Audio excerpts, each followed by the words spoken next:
Now, we are here in Salem, which means we are obligated to talk a little bit about Halloween. Do you think that makes some sense? Yes. Yeah. Let me just say this. We will be putting out tips and advice with respect to Halloween.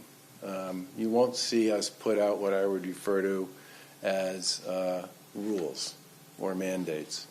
We do want local communities, in this particular case, given how different many of our communities are across the Commonwealth, the opportunity to make their own call with respect to how they want to see Halloween operate.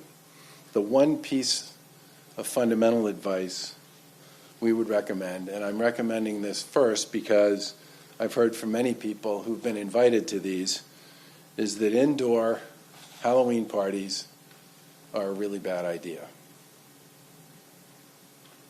We've said many, many times, based on the advice and the guidance of so many, that outdoor is better than indoor.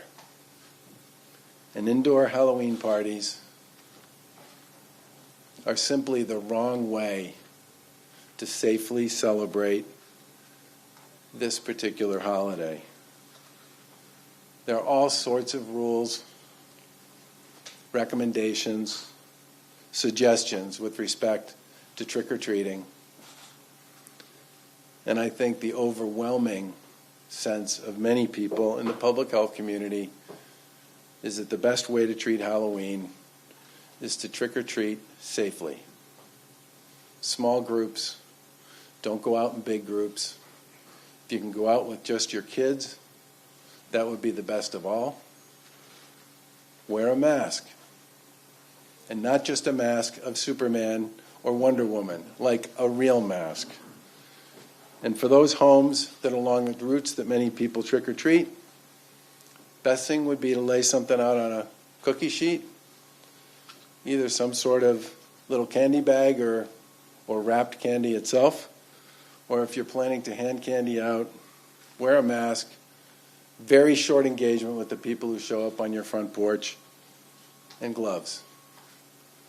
And of course, moms and dads should take a good look at everything that's inside the bag when their kids come home. But I'm going to repeat again what I said at the very beginning. People ought not to have indoor gatherings with their friends and neighbors. I've had a number of people tell me they've been invited to those kinds of gatherings. Most years at Halloween, I understand why, and it makes sense.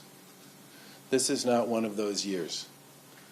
The best thing you can do, if you want to celebrate Halloween, is find a way to get outside and just be careful and cautious, wear a face covering, keep your distance, and take advantage of all the guidance that's been out there previously about the best way to avoid further infection.